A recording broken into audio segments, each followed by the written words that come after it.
The rather dramatic, maybe over-dramatic title for this talk involves a little malice aforethought. Those of you who were around last year may remember that I gave a talk called Freedom, Sovereignty, and Other Endangered Species. And I rather suspected that Jane might have a masochistic streak and asked me to come back and finish it up. So I left something out, one endangered species, namely the most important one, that is us. Now, that's what I want to talk about now. There's been a lot of doomsday prophesying in the past 30 years or so, ever since Club of Rome and other publications. Actually, I have something a little different in mind. I want to consider the self-destructive tendencies in the institutions that humans have constructed and that now dominate international society. And by institution, I mean the term institutions pretty broadly, including cultural institutions, cultural practices, systems of beliefs and attitudes, and so on. That these institutions in this broad sense have, so in other words, not just socioeconomic and political institutions, though those as well, that these institutions have self-destructive tendencies is perhaps too obvious to waste much attention on. The question is how powerful are they? To what extent are they out of control? Well, any rational person hopes that we won't find out the answer to that question for obvious reasons. And any rational person also knows that whatever the answer is, it will depend a lot upon us here, meaning the United States, people like us within the United States. The reason is simply very simple. It just has to do with just a consequence of the concentration of power and privilege, which is extraordinary, and we're mostly right in the center of us. Well, these ought to be truisms. So let me just, before I go on, add a few others. It's a moral truism that power and responsibility confer power and privilege confer responsibility. That should be obvious. It's an empirical truism that a meaningful effort to live up to that responsibility requires a willingness to look at ourselves without comforting illusions. And it's a historical truism that responsibility is very easy to evade. In fact, one might claim without too much exaggeration that evasion of it is a leading theme of intellectual history. Well, these truisms, I think, are useful to keep in mind as we, if at least we are interested in asking some questions about our place in the world, what it is and what it ought to be. Let me give a couple of current illustrations just to illustrate what I mean. So I'll start with today's newspapers. The New York Times regards itself as the greatest newspaper in the world, correctly, I think. One of the great things about the New York Times is that you can count on it to provide a theme, a good illustration for the opening theme of any political talk, especially any one that's critical of the New York Times and what it stands for. And it didn't fail me this time. I waited and came along just in time. So take the Sunday edition of the New York Times, last Sunday. The Week in Review, where you find the deep commentaries, has a major think piece, as usual, on the front page. This one is called How to Face the Past. It's concerned with the crimes of the past century and how they're being faced in the societies that are responsible for them. And it illustrates very well the truisms that I think we should bear in mind. First of all, for one reason, because it's mistitled. The title should have been How Others Should Face the Past and the Crimes of the Past. Notably missing from this long discussion is the topic that would be central to anyone who's serious about the topic and about themselves, namely, what about our crimes? How do we face up to them? Nothing about that. Well, maybe the reason is that there aren't any crimes, so we don't have to face anything.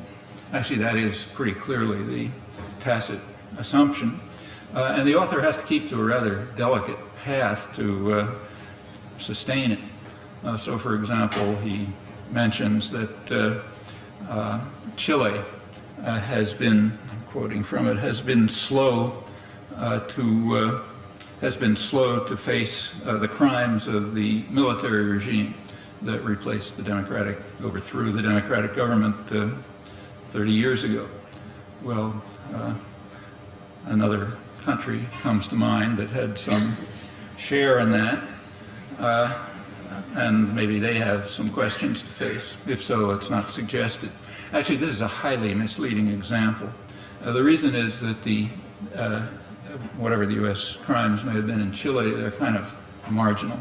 The major U.S. influence in the Western Hemisphere, in fact in the world in the past century, has been much more direct than Chile and much closer to home, not surprisingly, namely in the Caribbean and Central America.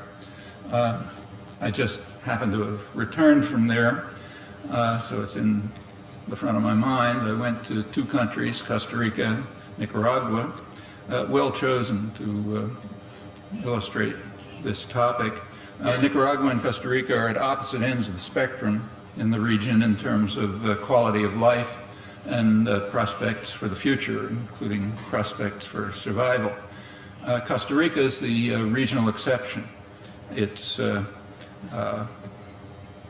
by regional standards, fairly well-to-do, more or less of a social democracy. It even approaches the health standards of Cuba. Nicaragua, on the other hand, is right now vying with Guatemala for the position of the second poorest country in the hemisphere. It has achieved that status since the U.S. took it over again 10 years ago, declining rapidly since. The poorest is Haiti, as I'm sure you know. The U.S. took it over 10 years ago after a murderous terrorist war that devastated the country, killed tens of thousands of people, set in motion what's been happening since. The U.S. was condemned by the World Court, ordered to terminate what the court called the unlawful use of force. U.S. responded by rapidly escalating the force. There was a Democrat-controlled Congress that did that. The court was dismissed as with ridicule and contempt. The court ordered the United States to pay heavy reparations, usually estimated around $17 billion. Of course, that disappeared very quickly. The condition on allowing Nicaragua to enter the world system after the U.S. victory was that it drop any such claims. And in fact, the way it ends up is Nicaragua's paying reparations to the United States. That's pretty typical. Costa Rica is different. It's the only country in Central America which escaped the terror of the 1980s. Every other country was under either direct or indirect attack by the United States. It was no joke either. It left a couple 100,000 corpses, hundreds of thousands, millions in fact, of refugees and orphans. 3 countries totally ruined, 4th pretty much ruined. As I say, Costa Rica was the exception. In fact, Costa Rica is the only country in the hemisphere, in the region, that has never been attacked directly by the United States. The reasons for that are interesting, worth pursuing. Actually, the answers are revealing, but I'll put it aside and just mention the fact. It's a fact. Costa Rica is the regional exception in this respect as well. It's never been the target of direct U.S. aggression and terror. Haiti, on at the opposite extreme, the poorest country in the hemisphere, happens to have the record for the most severe and intense U.S. intervention, military intervention, and other kind of repression during the past century. That's ever since Woodrow Wilson conquered it in 1915. One of the exercises that's known to those of you who study these things as Wilsonian idealism. The Wilson invasion killed thousands of people, restored virtual slavery. The Marines were sent in to dismiss the Parliament because it was refusing to accept a U.S. written constitution for which FDR took credit, rightly or wrongly.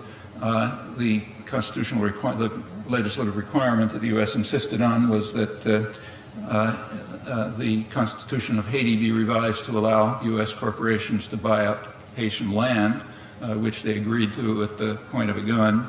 Actually, there was a vote which came out something like 99.9% in favor of the 5% of the population who participated. It's called democracy.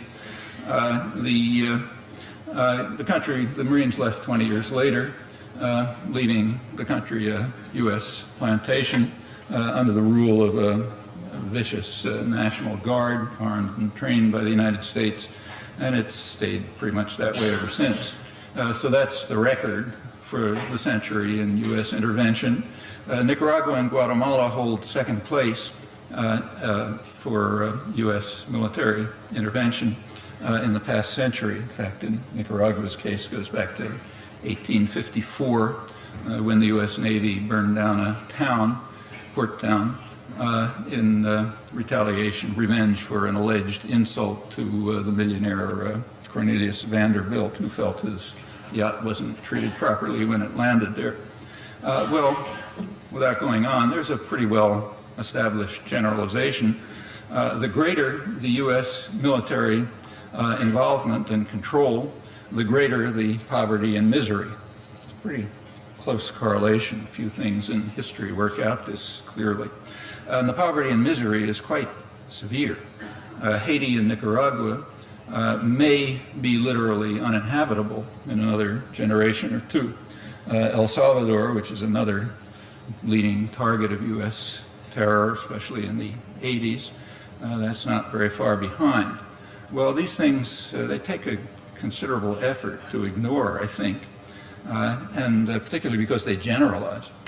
So in Asia, there's one country that's a basket case, was an stayed out of the, wasn't part of the Asian economic miracle of the last 20 or 30 years, namely the Philippines, which was conquered by the United States 100 years ago, killing several 100,000 people, stayed a U.S. colony for half a century and a neo-colony ever since. Again, continues to the present. There are other correlations that are, again, kind of tricky to ignore. It takes a little effort, I suppose. One of them is that there's a very well-established correlation, which you can read in the mainstream scholarly literature, in fact, between U.S. aid, including U.S. military aid, and torture and state terror. They correlate very closely. Actually, these studies were done in 1980. Nobody bothered to do them during the 1980s because the results were too obvious.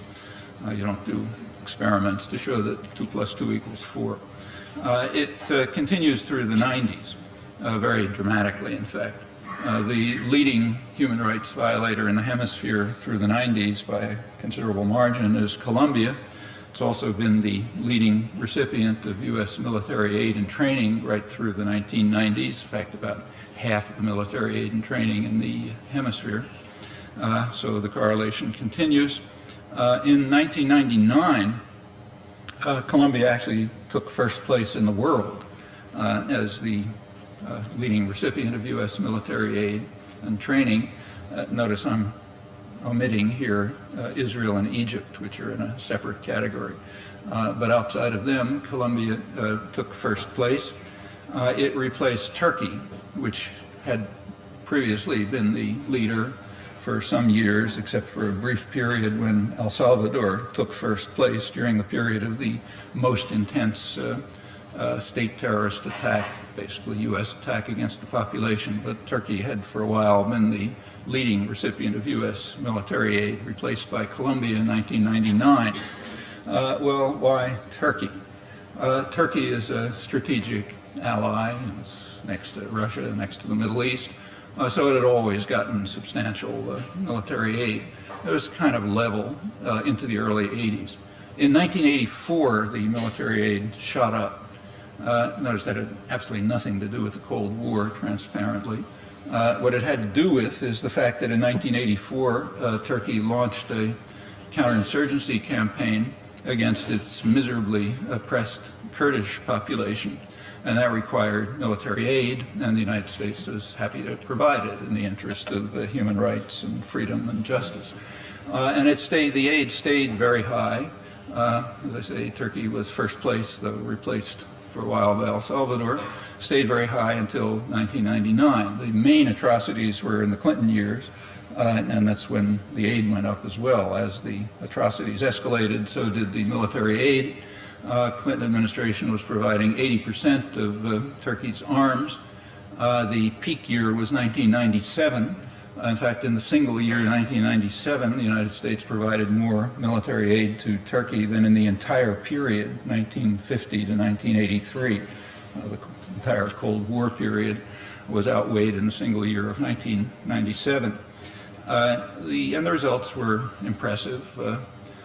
2 to 3 million refugees, 3,500 or so villages and towns wiped out, tens of thousands of people killed. Actually, nobody really knows the details. Since it's our crimes, nobody investigates, and it's rarely reported, very rarely, in fact, usually denied. The fact, however, is that this is one of the most extreme examples of atrocities and ethnic cleansing in the 1990s, right through to the late 1990s. Recall that this is within NATO. It's not across its borders where we're supposed to be very upset about crimes. By 1999, the Clinton-backed atrocities and ethnic cleansing had succeeded. The Kurdish insurgency had been crushed. The Colombian insurgency, however, had not yet been crushed. Correspondingly, and if you're rational, perhaps, therefore, Colombia replaced Turkey as the leading recipient of U.S. military aid and training. Well, these again are things you're just not supposed to notice because they conform too well to the moral truism. They tell you too much about our institutions and how they function, and about the intellectual culture that protects and supports them, our culture, which we take part in, contribute to, and sustain. It's not something out there somewhere. The same issue of the New York Times on Sunday also has a book review by a well-known liberal historian about several new books about Vietnam. That's appropriate. We're now approaching the 40th anniversary of the U.S. attack against South Vietnam. Remember that South Vietnam was always the major target of the U.S. attack. Of course, the U.S. said it was there to defend the government of South Vietnam from terrorists from abroad, essentially what the Russians said about their invasion of Afghanistan, and with maybe about half as much legitimacy, but we're supposed to believe it, so therefore that's the line. Anyhow, we're coming up to 40 years. It's 1961 and 62 is when Kennedy launched the direct attack against South Vietnam. That's after about 6 years of U.S. running a Latin American-style terror state there, in which about 60,000 to 70,000 people were killed. eliciting resistance which couldn't be controlled, so the U.S. invaded directly. The results I don't have to go through. You should know them. It's maybe worth mentioning that in a poll a couple of years, I think it's the only poll I know of, where Americans were asked to estimate the number of Vietnamese dead in the war. The average guess was about 100,000. If there was a poll in Germany which revealed that Germans estimated the number of Holocaust victims at 200,000, we might think there's a little bit of a problem in German culture that should perhaps be looked at. But since this is our massacres and atrocities, the question doesn't arise. And it doesn't arise in the review or in the books. The review and the books never suggest that there's anything wrong about anything we did. The only problem is, was it a failure? Why was it a failure? You know, who's responsible, and so on. The kind of questions that the German General Staff would have been raising after Stalingrad, I suppose. That's pretty typical. Just to mention another current case, there was a couple of weeks ago a meeting in Havana, which you probably read about in the paper. It was a meeting of Kennedy advisors and Bay of Pigs veterans meeting with Cubans to go over what happened at the Bay of Pigs invasion. The reports were quite interesting. They also never hinted that there might be something wrong with invading another country. It's always a question of why it failed and that sort of thing. A friend of mine is a Latin American veteran, Latin American correspondent who actually reported the invasion from Cuba back then. He attended, and I asked him. He told me that at the discussions that question was never raised. Just not an issue. You don't raise that kind of question. Recently, the State Department released about 1,000 pages of documents on the missile crisis, 1962. A good part of the documents deal with the terror operations that Kennedy organized. Kennedy was a super hawk and deeply committed to massive terror. Cuba was one of the victims. Colombia was another, incidentally. And a lot of this deals with the terror. It wasn't jokes either. It was serious stuff, killings, blowing up installations, blowing up hotels, all sorts of things. There was a review of all of this in Diplomatic History, which is the main serious professional journal. Several reviews, several scholars wrote reviews of 1,000 pages. One of them, Jorge Dominguez at Harvard, pointed out in his review, he went through the material, but he pointed out an interesting fact, the fact that he felt that was interesting, namely in 1,000 pages of documents on Operation Mongoose and other terrorist operations, he was only able to find one phrase in 1,000 pages that suggested, of these internal discussions and planning and stuff, one phrase that suggested that there may be some problem with this. It was a staffer for the National Security Council who wanted to raise the possibility that if any of these atrocities became public, it might harm the U.S. image in Europe, and therefore didn't care much about Latin America, but might harm it in Europe. And therefore maybe we should have some second thoughts, or at least keep them more quiet. Remember who these people were. These were the intellectual elite from Harvard, MIT, and places like that.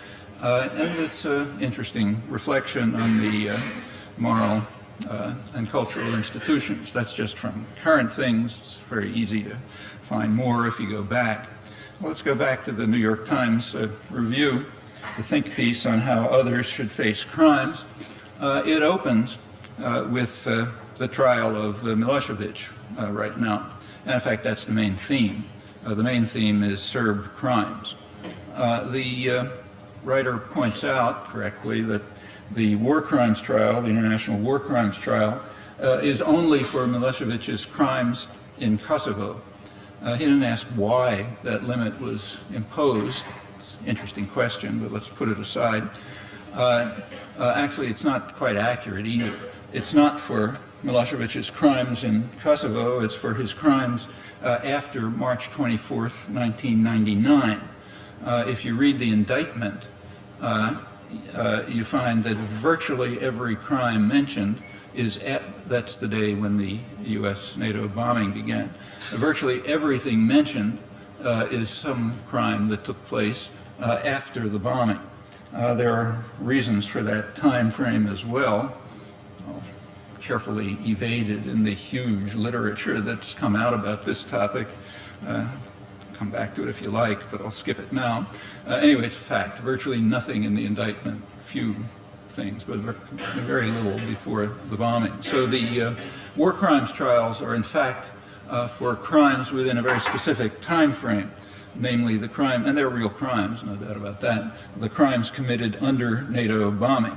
The crimes that were incidentally anticipated and not very surprising, doesn't change the fact that they're crimes. Well, without proceeding with that, I'll mention that there's another trial going on right now. It's not in Belgrade or in The Hague, but in Washington. This is the trial of General Johnny Lumintang. He's an Indonesian general who was implicated in planning and executing massive crimes in East Timor in 1999, far beyond anything attributed to Milosevic, I should say. Furthermore, not only are these much worse in character, they also happen to be war crimes, not just crimes against humanity, that is, crimes in the course of aggression, most serious kind. Furthermore, these crimes were not carried out under bombing by a superpower. In fact, not even under any fighting. There was nothing going on, just plain massive attacks on the civilian population.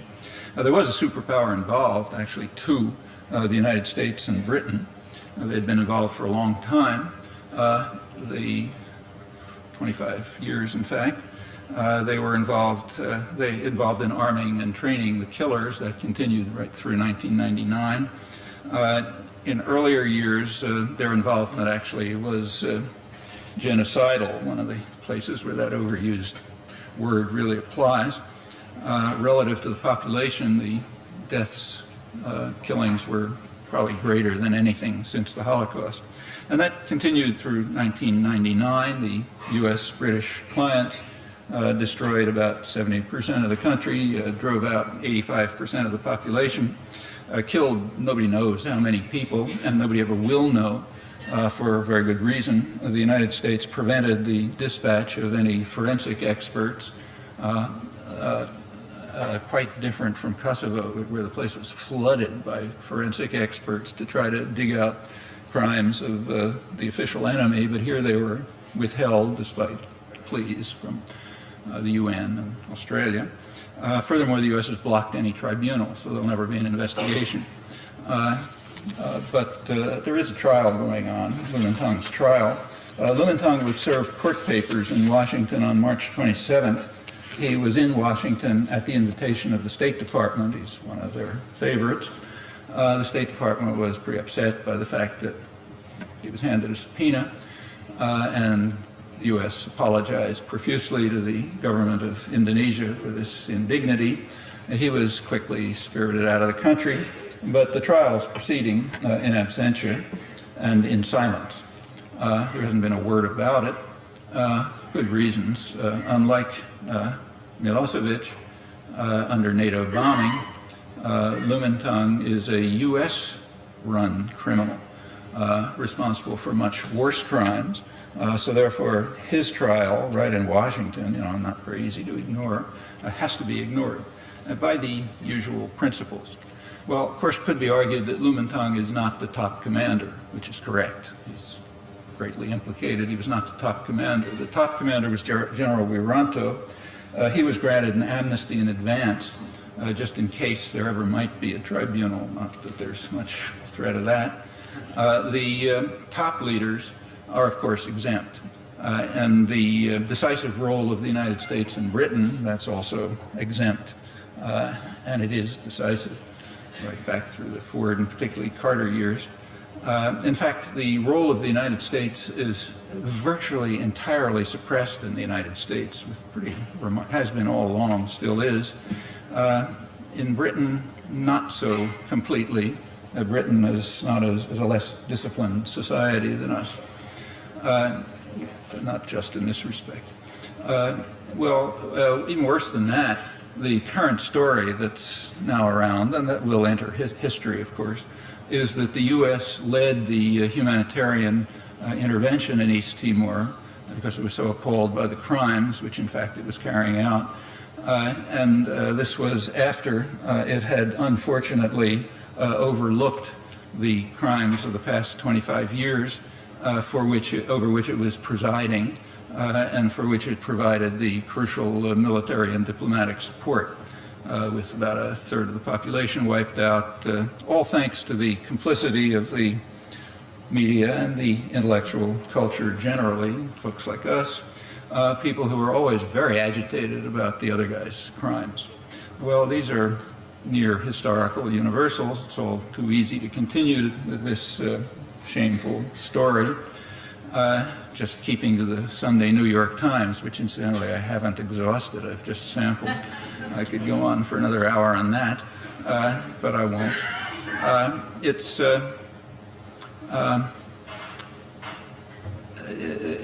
And I should say that the U.S. and Britain are by no means unusual, and as I said before, this is pretty standard. The main difference between the United States and Britain and other societies is that the United States and Britain have never been defeated. And furthermore, they have been dominant societies. And for those reasons alone, they have nothing to regret. It follows that if you're not defeated and you're in a dominant position, you didn't do anything wrong. That's kind of like a principle of logic. Therefore, you have nothing to regret. And in fact, you can bask in self-adulation for your courageous leadership in the cause of human rights and freedom and so on. And it's essentially the task of the intellectual community to make sure that this all works very smoothly. And it does. There's rarely a hitch. Well, I should say, and for accuracy, that there sometimes is a hitch. So the charge is not totally accurate.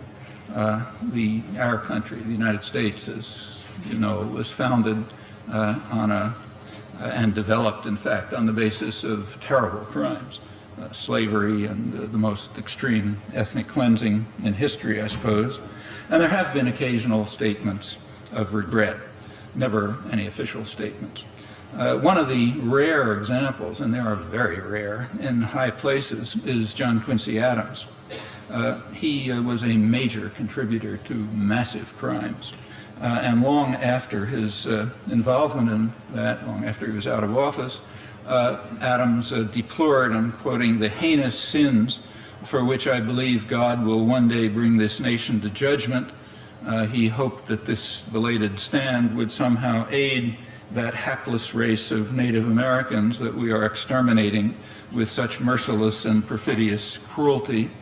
He hoped in vain, of course. The attack escalated very quickly and continued until the dispossession and the extermination were almost complete, leaving us miraculously guiltless in the eyes of the history that we construct. Actually, how guiltless we are, you can test from your own recent experience. You're all beneficiaries of a good education. I'm sure that, like most people, you were paying a lot of attention last November to stories coming from a county in Florida. The date line was Seminole County, Florida. That was the scene of various electoral shenanigans. You can now carry out an experiment. You can ask yourselves how you would have reacted if there was an election in Germany now and everyone was focusing their eyes on electoral shenanigans in, say, Kike County, Bavaria. If you can imagine that, you're looking in the mirror. You might, if you don't know why, you ought to find out why. That's back to John Quincy Adams, in fact. Let's go back to the all of these are just among the prerequisites of power. You're powerful, you're allowed to do these things. These are illustrations of the truisms that I mentioned. Well, let's look at the question a little bit more generally, back off a little. Actually, the question has been addressed at a very question of whether this will lead to self-destruction. I'm now giving an interpretation of an article that didn't interpret what he said the way I do, but I think it applies. The general question was addressed by the grand old man of American biology, Ernst Mayr of Harvard. He wrote an article a couple of years ago on the adaptive value of higher intelligence, and he was pretty skeptical about it. His reasons were that he said we've had about 50 billion species since the origin of life, only one of which achieved the intelligence needed to establish a civilization. It did so very recently in a very small breeding group from which we're all descended. Probably were lots of other close relatives, but they're gone, probably exterminated, along with big mammals. Anyhow, that's what's left, and that's the one exception. He concludes, Mayr, that this kind of evolutionary accident is not favored by selection. The history of life on Earth, he says, refutes the claim that it's better to be smart than stupid. The successful organisms are stupid. They are adapted to very narrow ecological niches. Beetles, bacteria, actually phage, which are in mass, I suppose, the most successful. Capacity for rapid mutation helps. Mayr adds the rather somber observation that the average life expectancy of a species on Earth is about 100,000 years. It's just about the lifespan of the one species that most radically broke the pattern, and now faces the question of whether it's better to be smart than stupid. That's the question I'm asking. Well, the species is certainly smart enough to have developed the capacity to destroy itself, no doubt about that. And it's also demonstrated that capacity quite consistently throughout history, quite dramatically so in the past several hundred years, with an assault on the environment that sustains life, on the diversity of more complex organisms, and on each other as well. Just the last century, there were about 100 million deaths which are directly attributable to war. The last decade, contrary to what's often said, brought nothing new. The consequences of the collapse of the British and the French and the Portuguese empires were far more destructive than what followed the collapse of the East European tyrannies, and in fact those still remain very prominently on the front pages today, decades later. That's contrary to what's commonly claimed, but that takes us back to the truisms I mentioned earlier. Many of the conflicts of the past decade can be attributed to an enemy empire that collapsed, leaving a terrible legacy, namely the Soviet Union. So therefore those atrocities are real, as distinct from the legacies of our friends and allies, which is incomparably worse, but not real by virtue of the historical truism that of immunity of power and privilege from inspection.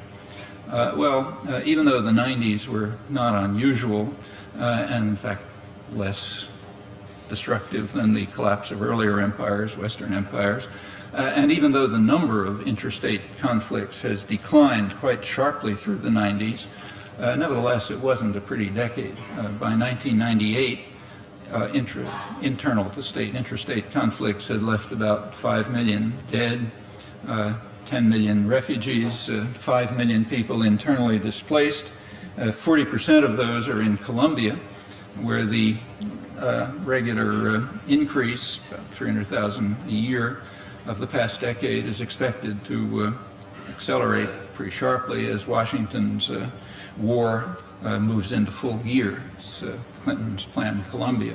That's in addition to over 1 million who just fled the country.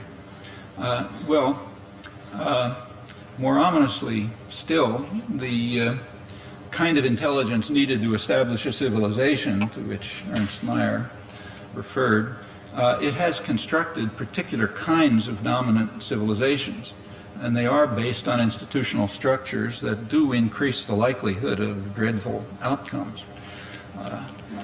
The most obvious example is just the international system, which is designed in such a way, structured in such a way that it tends to enhance an apparently inexorable drive to adapt modern technology to the most destructive ends.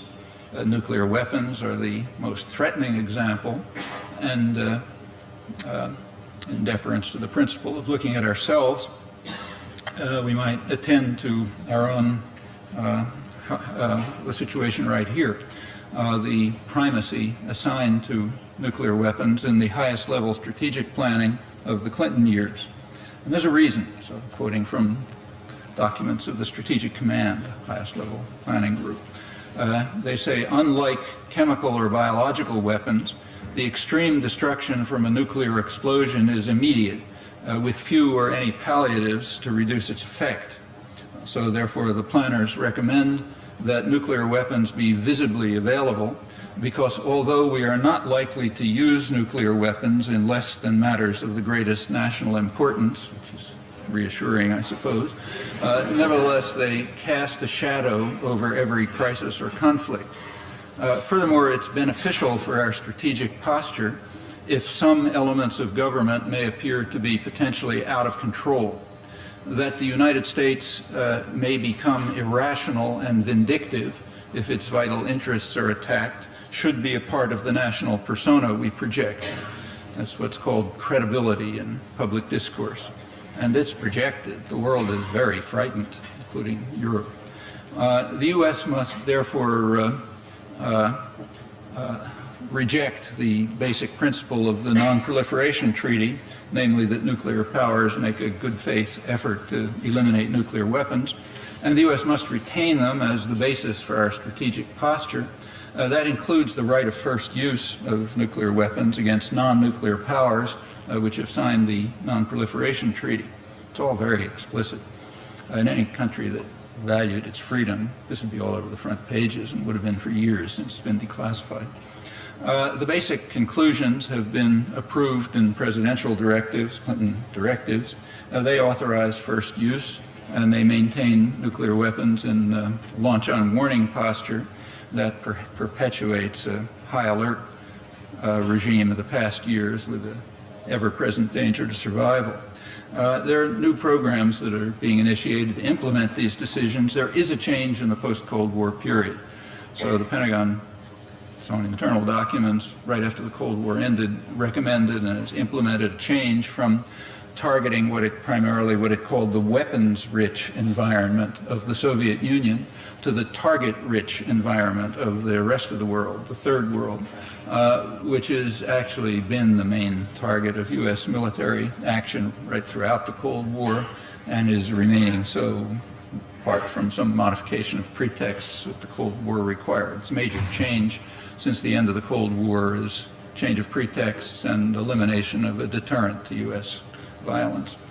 And it's even made pretty explicit. More evidence that it may not be better to be smart than stupid is the National Missile Defense Program. There's a standard criticism of this, namely that it would be useless, since there are easy modes of delivery that don't require missiles. Graham Allison, leading strategic analyst over at the Harvard Kennedy School, pointed out that if terrorists wanted to smuggle a nuclear warhead into New York City, all they'd have to do is wrap it in a bale of marijuana. Another common argument is that they won't work. That's the standard criticism. It's not going to work. A much more dangerous possibility is that it might work, or that it might even appear to be working. Remember that in issues of survival, like nuclear strategy, appearance has got to be interpreted as reality. You can't take any chances. So if there's any possibility that it might work, it's extremely dangerous. As long as it's not going to work, it's just a waste of, it's just a way to fund high-tech industry. If it looks as if it might work, however, then it's really dangerous. And U.S. intelligence estimates have been pretty clear about this. They've predicted that the deployment of a national missile defense that looks feasible is, I'm quoting now, is going to impel China to develop new nuclear-armed missiles, expanding its nuclear arsenal by a factor of 10, prompting India and Pakistan to respond with their own buildups, with a likely ripple effect to the Middle East. These same analyses, and plenty of others, point out that the Russians' only rational response would be to maintain and strengthen the existing Russian nuclear force. U.S. negotiators, Clinton-era negotiators, in fact encouraged Russia to adopt a launch-on-warning strategy themselves. The idea was to alleviate Russian concerns and to induce them to accept the National Missile Defense and the revision of the ABM Treaty. That's a proposal that's pretty bizarre, one expert commented, because we know their warning system is full of holes, so it simply maximizes the threat to us and everyone else. There was a UN conference on the Non-Proliferation Treaty last May. It was very broad, in fact, universal condemnation of the National Missile Defense on grounds that it would undermine decades of arms control agreements, provoke a new weapons race, but both political parties in the United States are committed to it, though at different rates. Very few, including allies, pay much attention to the tales about rogue states. Canadian military planners, for example, advised the government that the goal of national missile defense is more to preserve U.S.-NATO freedom of action than because the United States really fears North Korean or Iranian threats. It's declassified briefings. Well, the reasons commonly given for this are the pressure of military industry and so on, which could be. I suspect myself, and I don't prove it, that a non-trivial factor in this may be traced back again to cultural patterns. In particular, a kind of a curious paranoid streak in American culture, which may well be the result of centuries of victories against much weaker enemies, facing no military threat since the War of 1812. So the bully in the schoolyard may well come to fear that everyone hates him for some reason. As compared with other countries, there are remarkably high levels of fear in the United States. That's of all sorts of things. Crime, terrorism, aliens among us, Judgment Day, spend anything you can think of except for the real threats to the United States and the world, which are high and probably increasing. Now that would be something of a problem if we were talking about Afghanistan, but we're not. It's vastly more significant when we're talking about the most advanced civilization that intelligence has been able to create and the most dominant. Well, these global concerns are not alleviated by other U.S. stands. Last November 1999, the United States blocked the UN General Assembly resolution opposing space-based weapons. It was passed 138 to 0, the U.S. and Israel alone abstaining, but a U.S. abstention is a veto. 2 years earlier, the U.S. Space Command published what it called its vision for the year 2020, which called for what they call full spectrum dominance, including control of space, military control, in order to protect U.S. interests and investments. Well, there are plenty of threats in the world, but the major problems lie right at home and hence are within the sphere of our influence and control, which brings us right back to the truisms that I mentioned at the outset. Well, again, a lot more to say about this, but let's turn to another domain. So consider something nice and mild, not nuclear weapons, neoclassical markets. Markets in which isolated individuals seek only to maximize a particular form of self-interest, and certainly a form that's consciously constructed with very great effort, with perceptions instituted by vast industries that are devoted to implanting and reinforcing them. In the United States, about 1/6 of gross domestic product, that's well over $1 trillion a year, is devoted to marketing. Much of it is just manipulation and control, trying to institute these values, starting with infancy. Well, these constructed systems have a number of well-known problems. One is that unborn generations who are going to face the consequences have no vote in the market, from which it follows that their interests count as zero in the market system. They don't enter into consideration in a well-functioning market. That alone tends to undermine the possibilities of the sustainable development on which survival relies. these threats are currently being enhanced very consciously by dedicated efforts to weaken the institutional structures that might address these externalities, as they're called. And even more important, to undermine the culture of sympathy and solidarity that sustains them. Now, this last commitment, I think, is pretty important. I believe it's the driving force behind the propaganda efforts that are designed to undermine popular support for healthcare systems of the kind that are found in other industrial societies, and to create a largely artificial sense of crisis about the schools and Social Security, and in fact about any institutions that rely on the dangerous sentiment that we might care about somebody else, not just ourselves. The Social Security scam has other roots, and it's a scam. Take a look if you don't believe it. Whatever one thinks about transferring Social Security to stocks, to the stock market, there are two consequences which are absolutely clear and undebatable. One is that it's a huge bonanza for Wall Street. Another is that it entails that working people are going to end up with a tremendous stake in the value of stocks, the stocks on which their survival, post-retirement survival, depends, and the survival of their families.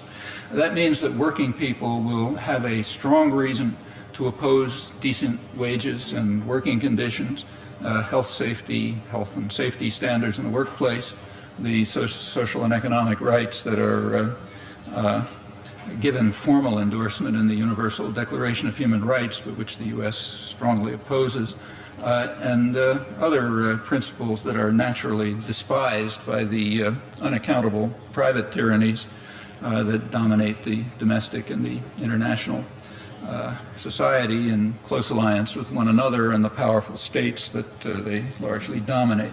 That's another prescription for disaster, and not so in such a long term. Well, it's commonly claimed that there's a huge payoff for these problems, what's called globalization or the new economy or free markets or other terms of propaganda, I believe, referring to the social and economic policies of the past 20-odd years. According to the story, they have led to unprecedented economic growth, though unfortunately a few have been left behind and we have to do something about that, all led by the spectacular fairy tale economy of the United States. You've read this 1,000 times. So take, say, the most critical voice in the New York Times, Anthony Lewis, on March 10th. He informed us that, I'm quoting, "The greatest economic boom in America's history, in fact in the world's history, came in the 1990s. What is Lewis referring to? He's referring to the fact that an unusually slow recovery from the recession of the early 90s was compensated by a growth spurt in the last few years that brought the growth rate for the 90s to about the level of the rather dismal 20 years that preceded it. All of that is well below the level of economic growth or productivity growth in the first, what many economists call the golden age of Western capitalism. That's from World War II up till the mid-1970s. It was in the mid-1970s that the Bretton Woods system of regulated capital was dismantled, and the new era of globalization and neoliberalism was instituted, bringing with it, uncontroversially, a substantial deterioration in macroeconomic indicators wherever the rules were followed, including the United States. Furthermore, even the relatively anemic growth in the United States through the 90s was unusual in that it left out most of the population. I don't know if this earlier period in U.S. history of which that's true. During the golden age, prior to neoliberalism, during the golden age, wages and benefit rose very rapidly across the board. Just to give you some figures, from 1947 to 1973, real wages rose 75%.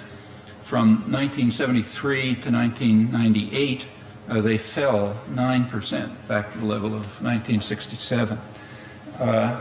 Furthermore, it was level growth in the golden age. In fact, the lowest quintile had the highest growth rate and the highest quintile had the lowest, and benefits and so on went along with it. During the globalization phase, the benefits of the much slower growth are very highly skewed. Even after the growth spurt of the late 90s, the male median wages are below 1989, peak of the last business cycle. For a large majority of the population, they're well below the 1970s. Family incomes have been more or less sustained, but that's by a far heavier workload. In fact, the heaviest in the industrial world by the early 1990s. Take Massachusetts. In Massachusetts, median income declined by, half above, half below, declined by about 10% in the 1990s. It was even steeper decline in Connecticut. In California, purchasing power per family dropped about $1,000 during the 1990s, according to a recent Federal Reserve Bank of California report. Notice that these are the stars of the new economy, real fancy places. Social indicators have been declining since the mid-1970s. Before that, they rose, kind of tracking gross domestic product. They've been declining since. They're now about the level of 40 years ago. The poverty levels, approximately like 20 years ago. It's the highest in the industrial world. Second is England, the other country that's more or less kept to the neoliberal rules. Furthermore, even this much less than impressive economic performance is very fragile. In fact, everybody knows that now. It's fueled mainly by consumer spending. The consumer spending is stimulated by fanatic propaganda efforts. One consequence of it is that it's led to unprecedented debt, household debt past disposable income last year for the first time in American history, and also a huge trade deficit. Now, the trade deficit is not much of a problem for policymakers. Two MIT Nobel laureates had an op-ed in the Times about that, retired economics professors yesterday, and they're right. It's not. They talked about the threat of the deficit. It's not much of a problem to policymakers, but they didn't point out that it's a major problem for the population. If you look at polls, it's been the most important economic issue for the population for some years. It doesn't enter into political campaigns at all, but that's for another reason. That's because this is an issue on which the business community has one view and the population has another view. And such issues cannot enter into the political arena in our democratic society because of the way it's structured. But if you look at polls, the trade deficit and capital mobility generally, people don't call it that, but that's what we're talking about, is the leading economic issue because people understand that it's a threat to job quality and job security, as indeed it is. These problems are worldwide, they're not just the US. So the executive secretary of the Economic Commission of Latin America and the Caribbean, Jose Antonio Ocampo, he gave a talk at the American Economic Society in January in which he reviewed the record for Latin America. He's been a kind of a booster for this system for years. And he pointed out that trade and investment did increase during the prescribed reforms, but he says the enthusiastic predictions have turned out to be a mirage. Latin America, he points out, is the region where the reforms were most strictly enforced.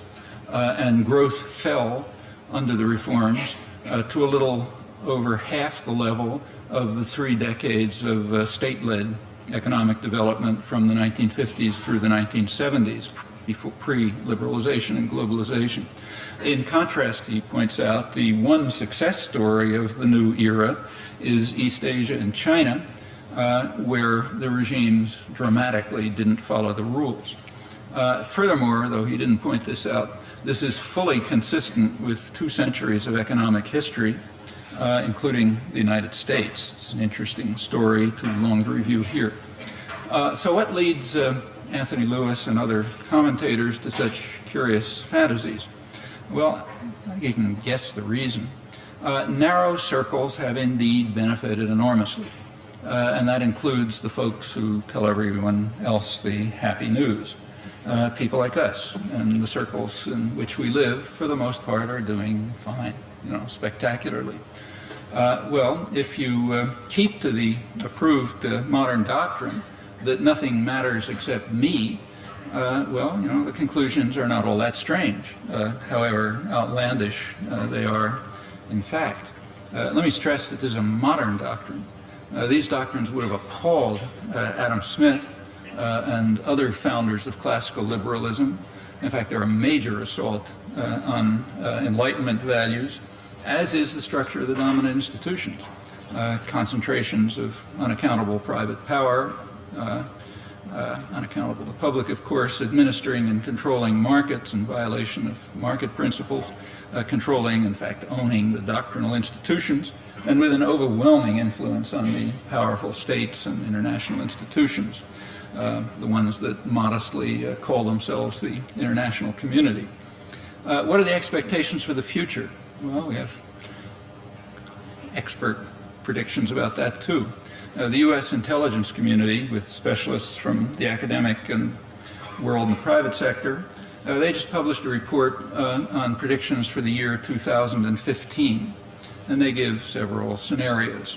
The most optimistic scenario that they give is that globalization proceeds on course, and in that case they say its evolution will be rocky, marked by chronic financial volatility and a widening economic divide. Well, financial volatility means slower growth and less productive long-term investment. And a widening economic divide means less convergence to a global market, that is, to a single price and wage. So what they're predicting is less globalization in the technical sense, but more globalization in the doctrinally approved sense, which doesn't have anything to do with globalization, but has to do with capital mobility and investor rights. That's the most optimistic scenario. Then there's some bad ones. For Latin America, their prediction is that the oil producers, Mexico, Venezuela, and Brazil, ought to do all right, but most others will fall behind, in fact, very badly behind. Mexico and Brazil, however, will be, I'm quoting, increasingly confident and capable actors. That's an interesting comment, because they certainly know that Mexico and Brazil have the highest equality in the world. So they're not talking about Mexico and Brazil. They're not going to be confident and capable actors, rather small sectors within Mexico and Brazil, which happen to be linked to international capital.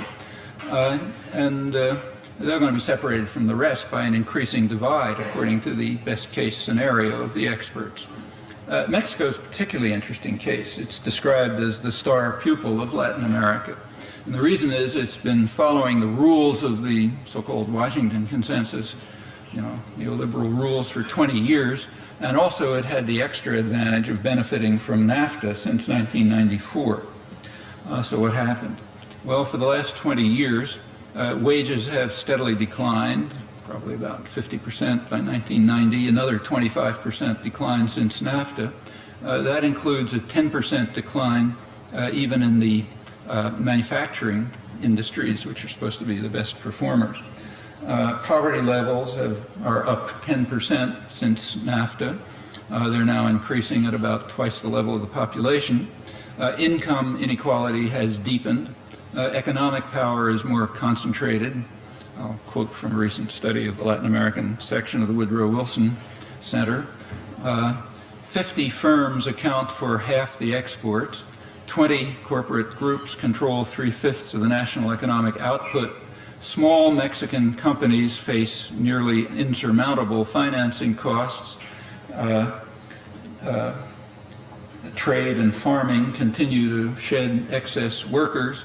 Labor-intensive industries, which is almost everything there, agriculture, light industry, can't compete internationally.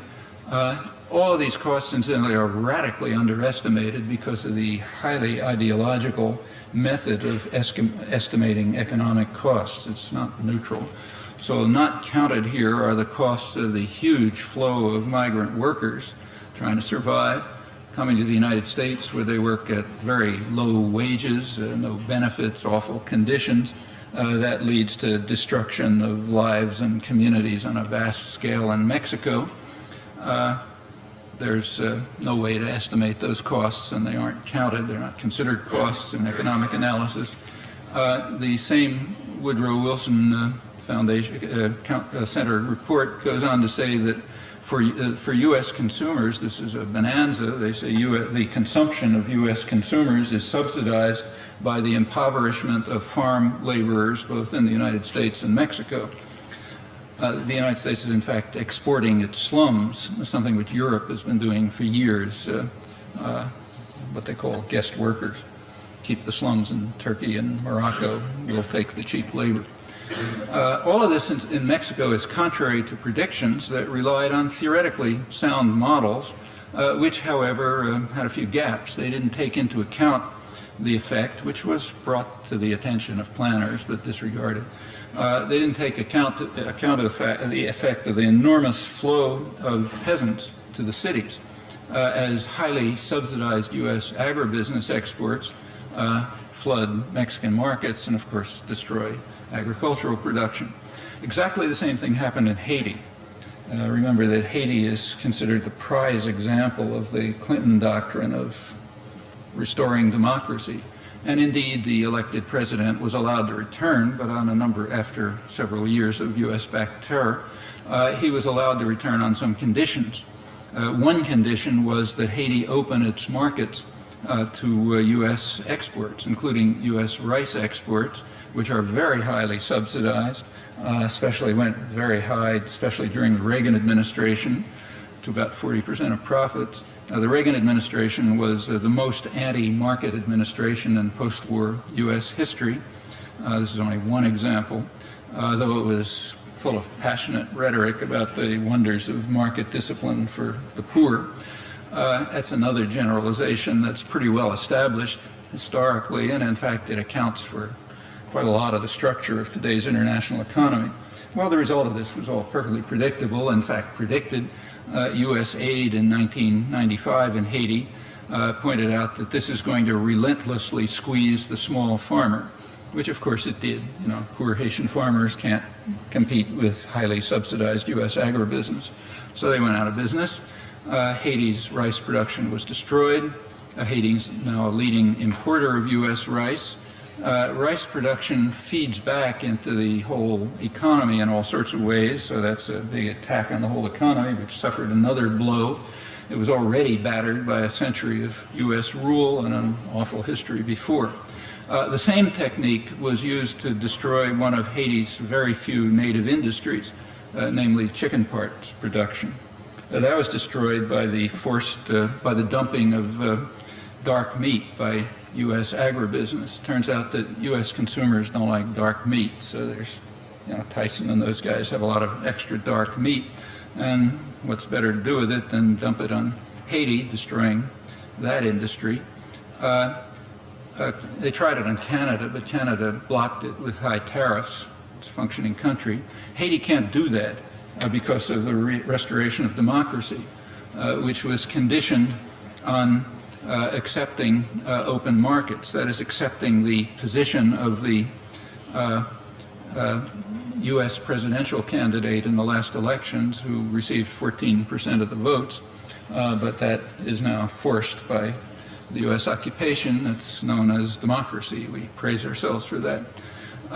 Technically, Haiti could impose anti-dumping sanctions on the United States. It's allowed under World Trade Organization rules, just as the United States can impose sanctions on Haiti. That's known as equality. Stands alongside of democracy. Well, let's return to Mexico. There's a recent study reported in the New York Times business section. It concludes that middle-class Mexicans have less purchasing power than they did 20 years ago. I was talking about the poor. This is the more wealthy, not the super wealthy who are doing great. But the study expects that things are going to improve now as President Fox, the new president, shifts the tax burden to the poor, with taxes on food and medicine expected to be the largest component of new revenue, I'm quoting. The report assures us that Mexico's problems are in the past. Mexico now suffers what they call the curse of abundance. in a flourishing market-driven economy of the years of reform and NAFTA, which is not entirely false if we disregard the overwhelming majority of the population. Recent years have seen a very effective assault on democracy, a very conscious and effective one, assuming now that democracy has something to do with the ability of people to have some say in the decisions about things that matter to them. In fact, financial liberalization is designed to be a major assault on democracy for reasons that are well understood. That's what inaugurated the new era. It led to an astronomical increase in short-term speculative capital that did pretty clearly have the effect of harming the economy. The evidence is reasonably clear on that. But there's no controversy at all about its effect in undermining democracy.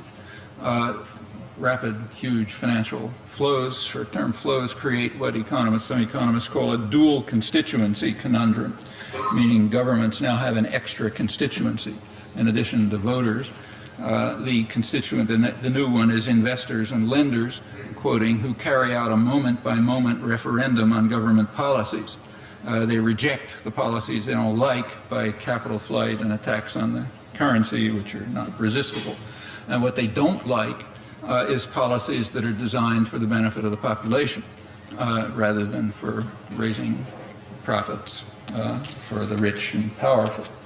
There are further attacks on democracy that are underway right now in the negotiations of the past several years for the General Agreement on Trade and Services in Geneva and the free trade area for the Americas up and down the hemisphere. These have been conducted in secret for the last couple of years by trade ministers and business leaders. The media don't report it.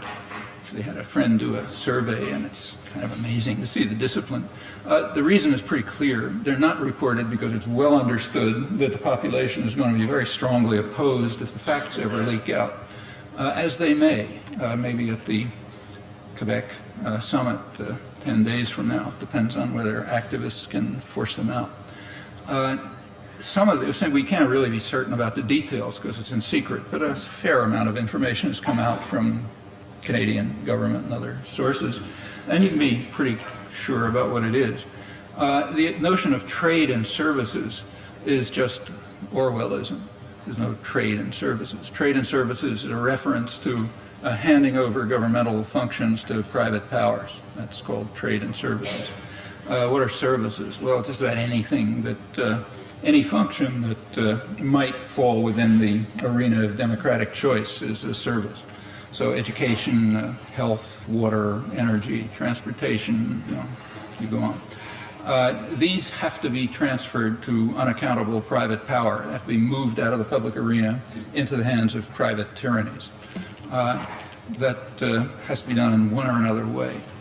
One means is what's called Chapter 11 in NAFTA. It's a section of NAFTA that allows corporations, they couldn't drive it through the World Trade Organization because there's too much opposition, but it's in NAFTA and it'll certainly be in the free trade area of the Americas. It allows corporations to sue government for actions which are, phrase is, tantamount to expropriation. That means government measures which might affect potential profits, like, for example, health or environmental regulations or funding of public schools and postal services, investment that's targeted to the needs of communities or minorities or women or the elderly, in short, targeted to people, what's called special interests in contemporary jargon. They stand in contrast to the national interest, which is the interests of business. These efforts are enhanced by some imaginative new legal doctrines that have been devised by radical judicial activists who call themselves conservatives since the Reagan years. The main idea has been to reinterpret this thing called the Takings Clause in the Fifth Amendment to the Constitution. What it says is that, if the government builds a road in your backyard, they've got to compensate you for it. That's been extended now to include what are called regulatory takings. That is, governmental measures which might affect future profit. hence are tantamount to expropriation. Well, it's impossible to ram such measures through legislatures, at least if the public is awake. So the best idea is to bury them in so-called free trade agreements, which have nothing to do with free trade. There they can maybe be ferreted out by dedicated researchers, or of course by the corporate lawyers who are designing the system and the whole institutional structure that is likely to undermine fundamental rights that have been, that people have fought hard to attain over centuries, with consequences for future generations that are not very delightful to contemplate. Well, I'll skip lots of things. This barely skims the surface. Let me just end by returning to the truisms with which I began. Basic one is that power and privilege confer responsibility, and they also offer temptations that make it extremely easy to evade that responsibility. These are choices that people like us face, or ignore if we like. For other people, they're much harder, just because of the concentration of privilege. That's obvious. A refusal to face those choices, well, that's certainly the easy way, at least in the short term. In the longer term, it may very well refute the belief that it's better to be smart than stupid. It may show that humans are, in fact, an evolutionary error, destined to use their 100,000 years to destroy themselves and, in the process, much else.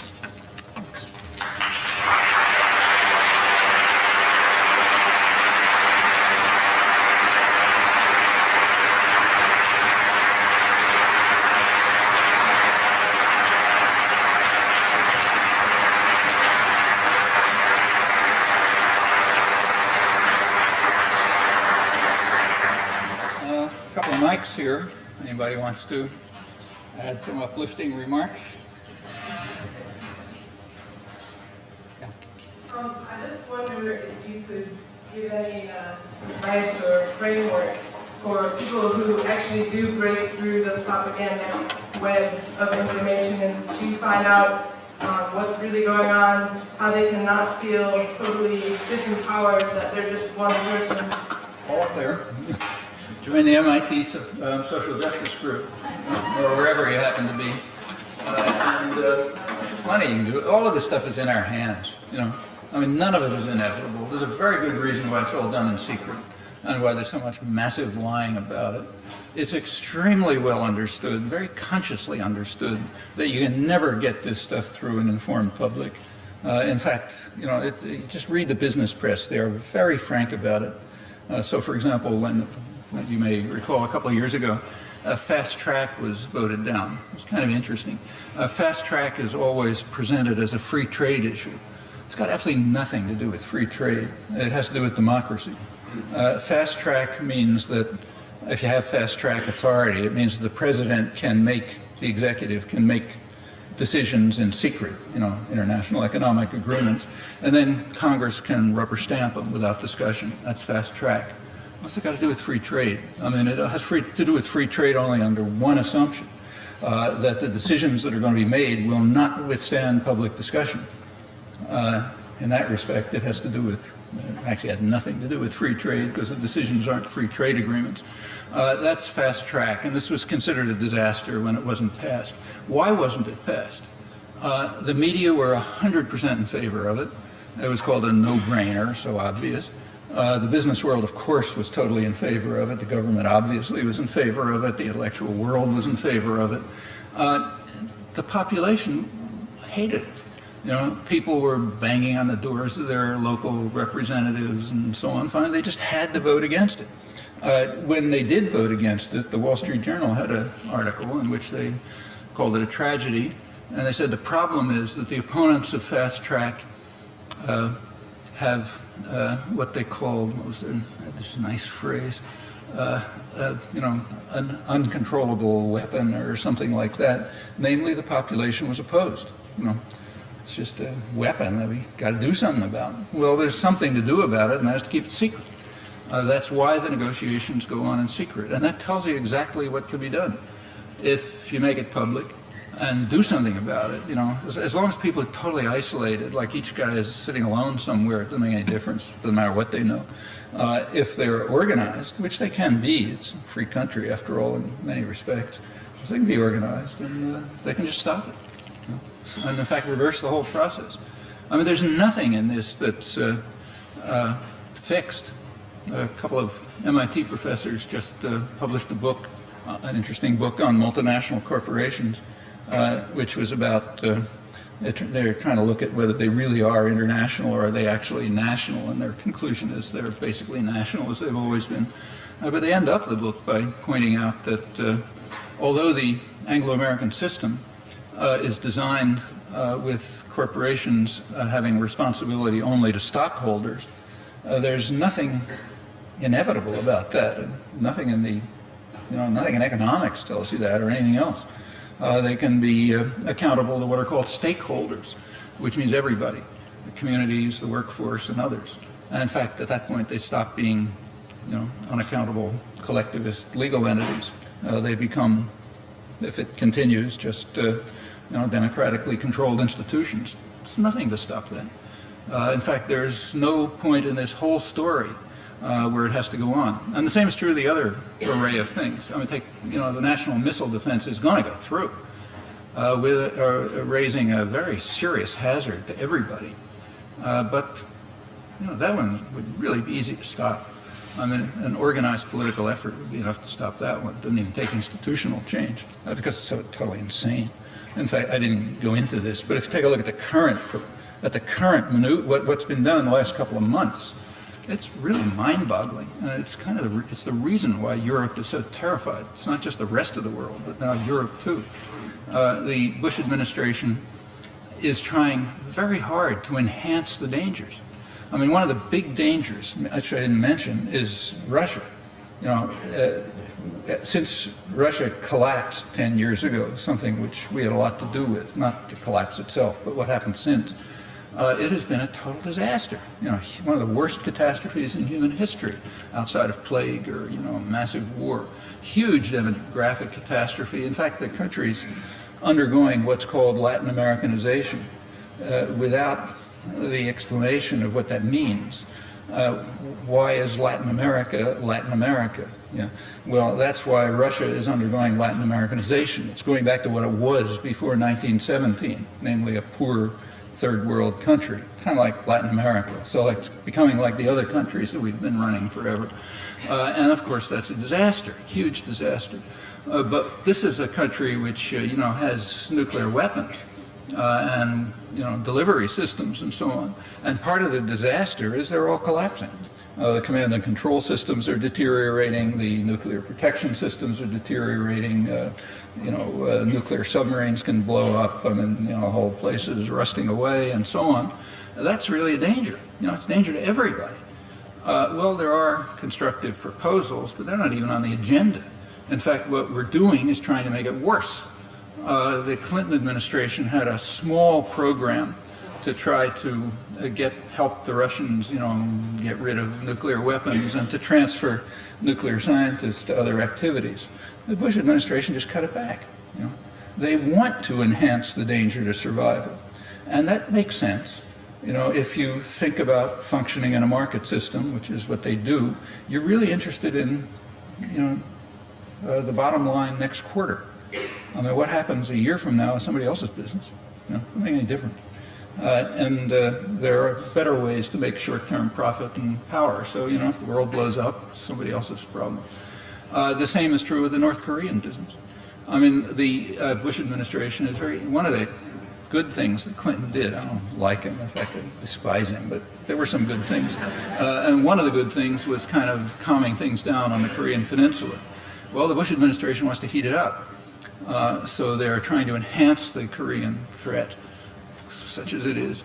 They've tried to stop, and in fact probably have stopped Kim Dae-jung, the South Korean president, from taking steps to reach further accommodation on the peninsula. They want hostility and danger. In fact, that's what they would love, is a Korean attack. And the basic reason is they don't have any other excuse for the national missile defense. If it's not North Korean missiles, what are we doing? Nobody in the world takes that seriously, but they got to get the American people to take it seriously. Okay, you know, these are all things that are under control. They're not happening in outer space.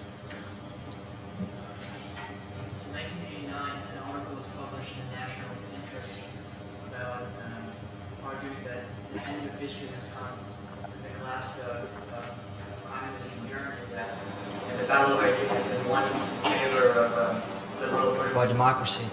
And sometimes I see this as one of the mechanisms that people on the side of liberal bourgeois democracy use as a propaganda item to support their cause. Do you think really the battle of ideas has finished? Well, you have to understand. Yeah, that's Fukuyama, who then wrote a big book about it. But you have to look back a little to decode what's going on here. Let's go back to 1917. Okay, Russia was a deeply impoverished third world country. It had been declining relative to the West for about 5 centuries. You go back 5 centuries ago, Europe was more or less, you know, barbarians all over the place. At that point, in fact, one of those backward areas of the world. But around then, Western Europe began to develop. There was kind of a fault line, which actually runs pretty much down East Germany. And the East became what we would now call its third world, you know, the third world. But the East became kind of like a colonial backwater for developing Western Europe, and this deepened right into the early 20th century. There was a difference between Russia and, say, you know, Central Africa. The difference was, even as a very impoverished third world country, Russia had a big army. So like in the 19th century, in the 18th century, it was a military force. It wasn't anything else, but it was a military force. So deeply impoverished third world country with a military force. If you read, you know, Tolstoy's novels and so on, the rich guys, the aristocracy, they're talking French, right? Not Russian.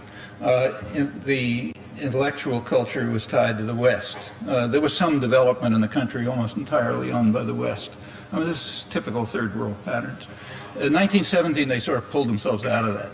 There was a nationalist revolution, didn't have anything to do with socialism, which sort of pulled the country out of its third world status and instituted a very brutal developmental state, you know, and it worked.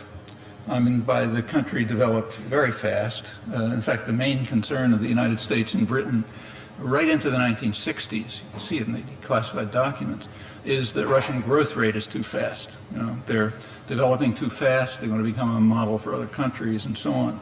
That kind of stagnated in the 1960s, partly because of Kennedy's huge military programs and his refusal to accept Russian offers for disarmament. And that's the point at which the Russian economy started to stagnate, you know, then by the 1980s kind of declined and then collapsed. Well, when it collapsed, it went back to what it was. But that's normal, you know. I mean, the same, just like what I described about Nicaragua. Nicaragua tried to lift itself out of third world dependency around the late 70s. U.S. wouldn't tolerate it, crushed them. It took 10 years in the case of Nicaragua. And now it's being driven back to much worse than it was before, because they have to be punished, remember. You're not allowed to do this. So now they're, you know, down to second worst in the hemisphere. And there's case after case of this. Guatemala is another case. You know, Grenada is a case. I mean, it's just the history of North-South relations. The main concern always is that it might succeed. It might succeed in its own terms, and nobody cares about human rights or anything like that. It might look successful and be a model for others. That runs right through the record. Same was true of the Soviet Union. At the time of the Russian Revolution, there was deep concern, not because Russia was going to conquer anybody, I mean, you know, barely could survive, but because they would succeed. So Woodrow Wilson and his Secretary of State Lansing, you read their discussions, they were concerned that returning Negro soldiers would be inspired by the fact that a revolution took place and would begin to, you know, ask for things for themselves. Negro laundresses were asking for higher wages. Wilson was afraid. Mine workers in Wales were pressing for organization and higher wages. Lloyd George was terribly upset about that. And they were really afraid of successful development. Now, what developed has having nothing to do with socialism. I mean, Lenin himself was opposed to socialism. He was in favor of it in some abstract sense, but not for Russia. He's a Marxist, after all, an Orthodox Marxist. If you know the religion, a revolution has to take place in the most advanced industrial country because of the iron laws of history and the social relations of production and all this stuff. He was looking for a revolution in Germany, most advanced industrial country. When he took over Russia, they were carrying out a holding action, waiting for the revolution in Germany. Well, there was a revolution in Germany in 1919. It was crushed. At that point, they were stuck with this third world country on their hands.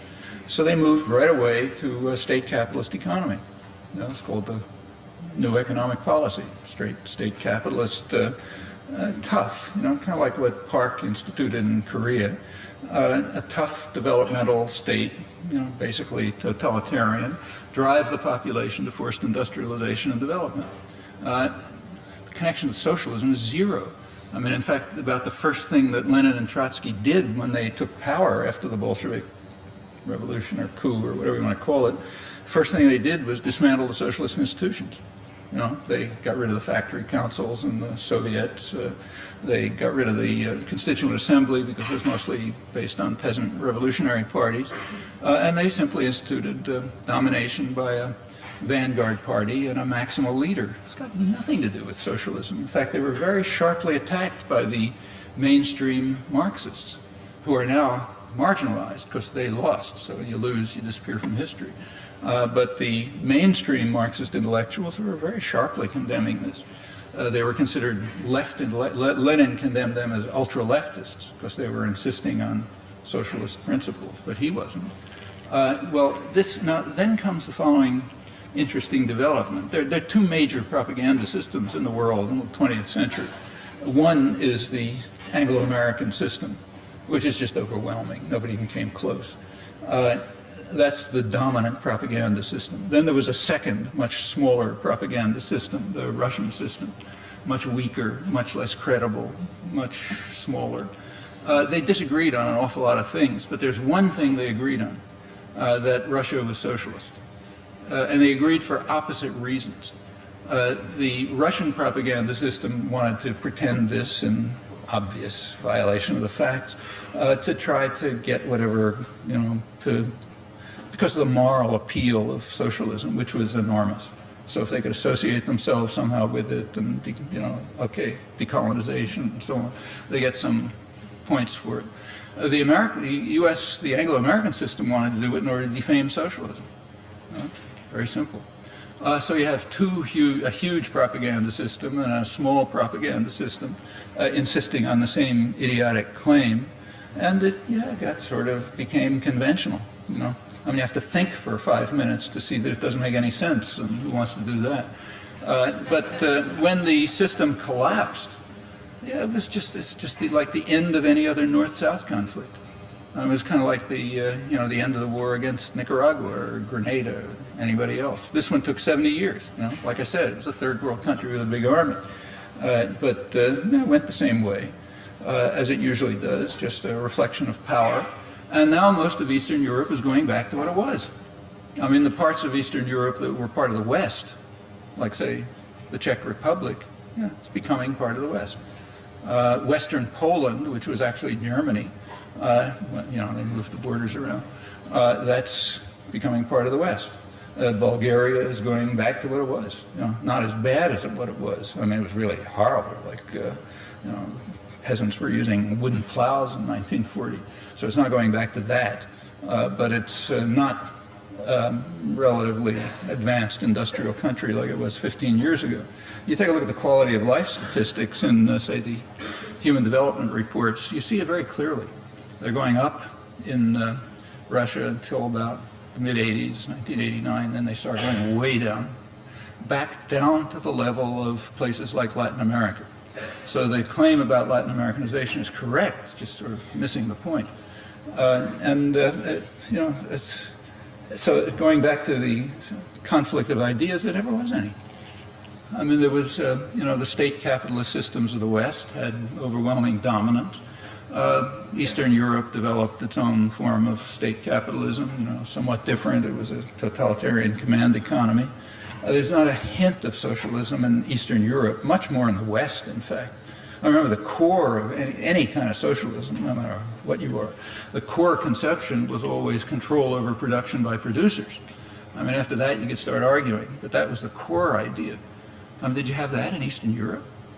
I mean, ridiculous. You have more of it in Germany, we have at least co-determination and unions and so on. So this is just total nonsense. Yeah, of course it was very fashionable nonsense because it enabled whoever the questioner was to, it enabled the conclusion that has been drawn. Gee, aren't we wonderful? We won the great battle of the 20th century, and now we march on to this, that, and the other thing. I mean, there were effects at the end of the Cold War. One effect was there's no longer any deterrent. So the U.S. is now able to use force without concern for any counterreaction. And that's one of the reasons why the Third World is so frightened. Another consequence of the end of the Cold War is it eliminated the space for non-alignment. As long as you had two gangsters running the world, a big gangster and a little gangster, there was some way to play off one against the other. If the little gangster is knocked off, you're only left with the big gangster. You don't have that space anymore. And it's visible. So, for example, take, say, foreign aid. It was always, very slight. Since 1990, it's disappeared. I mean, most countries it's declined. In the United States, it went to literally zero. And the United States has the lowest foreign aid per capita level relative to the economy in the industrial world. And even that's a fraud because almost all of it's going to a rich country, namely Israel. Take that away, and there's almost nothing. And Egypt, because it's part of the Israel-Egypt system. Take that away, and there's essentially nothing. Well, why bother giving those guys even pennies, if we don't have to buy them off? I mean, all of this tells you quite a lot about the prevailing values. Just think about it. You can deduce something about the real values that Fukuyama's concealing. But it's much prettier to have that story. One thing you might conclude from reading the New York Times the last few months is that there are major differences between a Bush administration and the previous Democratic administration, and that it's really we're in for a really difficult time with this we're in for a very difficult time with this new horrible Bush administration. You alluded to one, I think, potentially, arguably significant difference in terms of the relationship to what's happening on the Korean Peninsula, as you put it. Yeah, there are others. Are there others, and are those differences, in your view, significant enough to warrant, in some instances, supporting the Democratic Party as a less vicious alternative? And if not, if that's maybe a trap that we need to be careful to avoid falling into, how do you view the alternative as it was put forward in the recent election by Ralph Nader, that we need to go outside the duopoly, as he put it, and build an alternative progressive movement? That's an actually independent issue, in my opinion. I mean, I think it would be extremely important to have an independent progressive movement, which would probably represent the majority of the population, judging by popular attitudes. That's important no matter what you think about, the electoral game. That's a separate question is how you should vote, or if you should vote on a particular day. That's a separate question. Okay? They're just two different questions. And you have to make different decisions. I mean, so for example, I think, I'll state my own opinion. My own opinion is that in states that say what was called tactical voting made a lot of sense. So if you're in a state like, say, Massachusetts, where the outcome is clear in advance, it's throwing away a vote to vote for Gore. It's a meaningful vote to vote for Nader because that's adding something to the popular alternative. On the other hand, if you're in a state where it's a swing state, well, then it's not so obvious. You have to balance two conflicting ideas. In one, do you want the somewhat more vicious alternative, or how does that balance against building a force that will function no matter who's in office? And you just have to choose. I should say that almost nothing, none of this had almost anything to do with the election. You know, if you take a look at the election, it was basically a coin toss, meaning that whatever the numbers were, they're well within the range of statistical error. So in effect, it was tossing a coin. And you know, there's just no way in which a population can break 50-50 on any issues.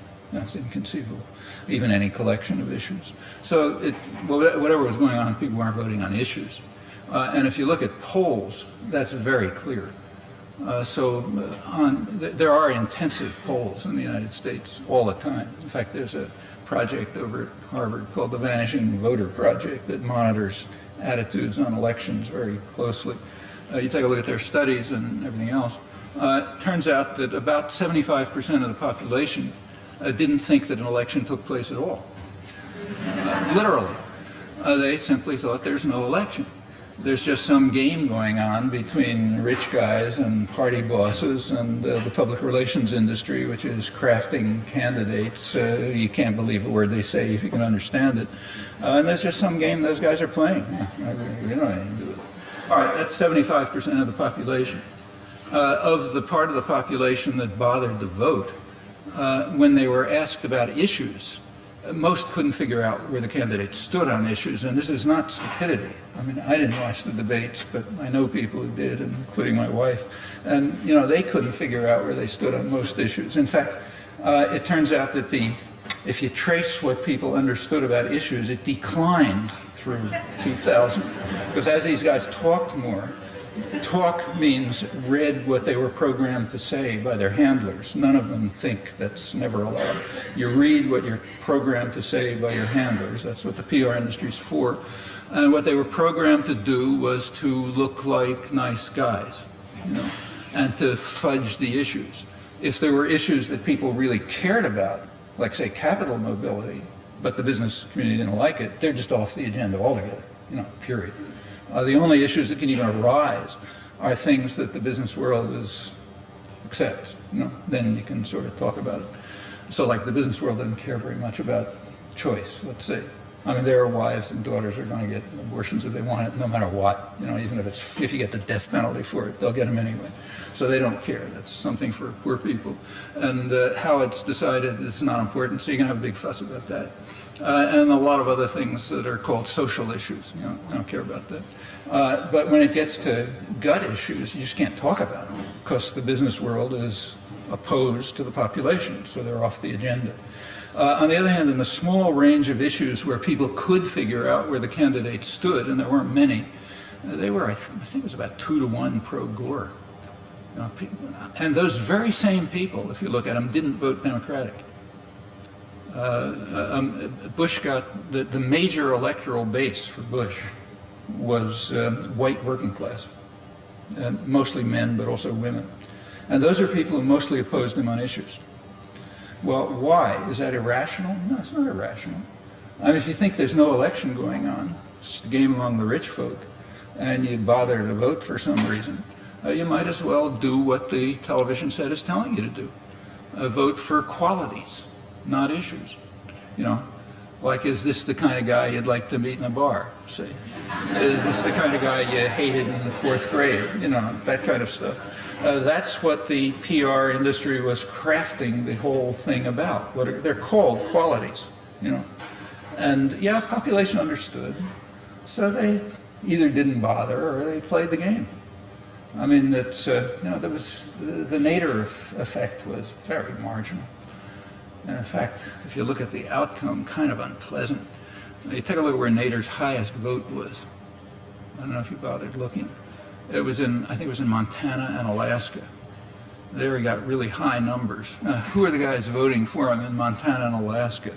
Well, you know, those are the guys on mountaintops with assault rifles and tanks, you know, waiting for the feds to come and, or the aliens to come or something like that so they can kill them, you know. It's unfortunate, I'm afraid, but that's sort of what happened, which means that there's a big, you know, there's a big effort ahead. incidentally, this is called just a final word on this. You know, this is not a flaw of American democracy. This is a triumph of American democracy. This is the way the system was designed. You know, to go back to the Constitutional Convention, it was designed to have this property, that the population would be out of it, that the place would be run by what Madison called the wealth of the nation, and everybody else would be fragmented and doing some other thing.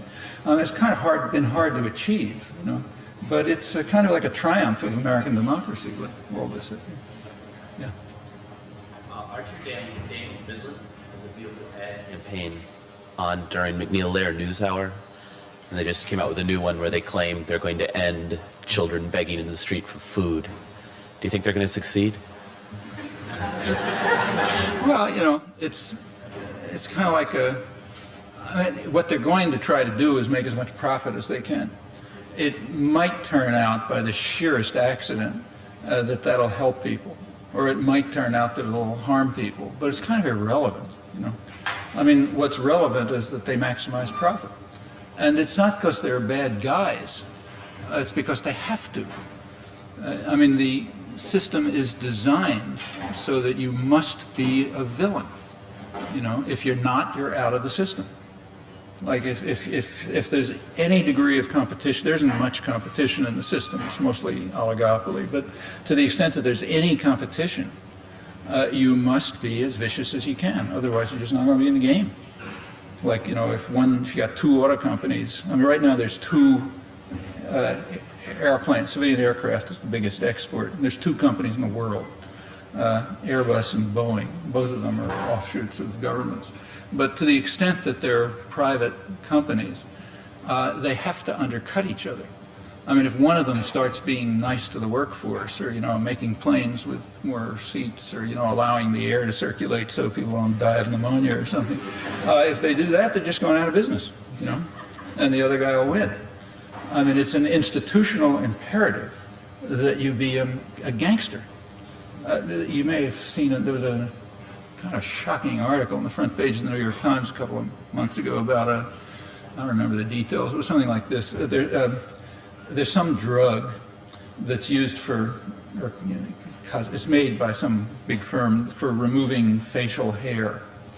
Now, it turns out that that drug can cure sleeping sickness, you know, which hundreds of millions of people are dying from. And the only reason it's being produced is for facial hair for rich people. And the article was very irate about this. You know, these bad CEOs, aren't they awful? Why don't they care about the kids dying from sleeping sickness? It's true that it's criminal, but it's not the criminality of the CEOs. I mean, they are behaving exactly as they must behave. They don't behave that way, they're not CEOs anymore. It's an institutional criminality, which we're supposed to be in favor of. You know, so you're taught in schools and colleges that this is the best thing, to have institutional structures which turn you into a murderous criminal. You gotta, you know, that's one of these things you have to recognize. It's not that the people doing it are bad guys. So Archer Daniel Midlands, yeah, of course they're going to act in a criminal fashion, but if they don't, they're just no longer in business. That's, the system is designed so that they act that way. There's a line around which you read in economics books where you quote Adam Smith as saying there's an invisible hand, which means if everybody pursues his own interest, it somehow turns out wonderful. I would advise you someday to look at what Adam Smith actually said. You'd be interested. The phrase invisible hand appears once in Wealth of Nations, and it appears in a critique of capital mobility. That's somehow missing in the textbooks. He's talking about the fact that, he says, well, what about the possibility that people with capital will invest somewhere else, some other country, and harm their own communities? He said, well, this probably isn't going to happen because the chances are that they'll feel more secure investing at home, and that will end up benefiting the community. And it says it sometimes happens, he says, that an invisible hand in which people are pursuing self-interest will actually help people. But that's part of his critique of capital mobility.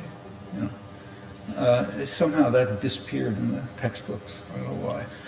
But you check back in It's around page 400 or so of part of book 1 of Wealth of Nations. You'll take a look at the index. It's easy to find because it only occurs once. You know?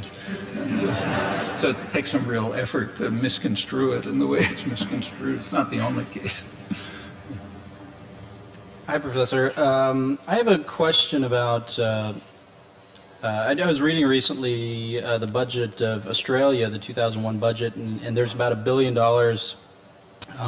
earmarked for aid to East Timor, which I thought was a very positive thing going on in the First World. Now, I'm not very knowledgeable of what else Australia is doing abroad, but I was wondering if you had any other observations about I guess progress in that vein in the First World.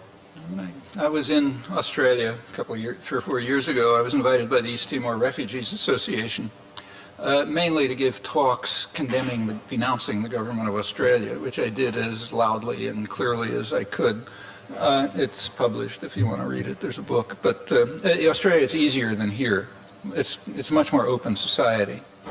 So, you know, it's possible to give a talk at the National Press Club in Canberra, which is broadcast over national television a couple of times, in which you stand up and denounce the government of Australia as a gang of criminals, you know, and that kind of, or, you know, give talks in the town halls in Sydney and Melbourne, overflowing audiences, you know, with Timorese refugees talking and doing the same thing.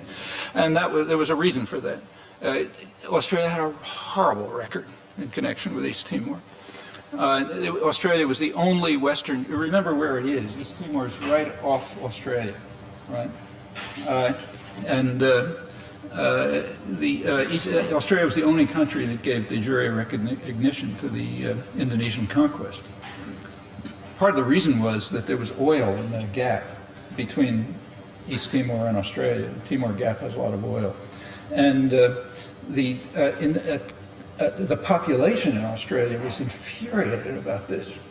And one of the results was that a ton of stuff was getting leaked from secret documents. I mean, I know of people in the Foreign Service who I literally had to protect. They were leaking documents, and the Australian government came after me and, you know, demanded I give back the documents. I had to pretend I never heard of them, things like that.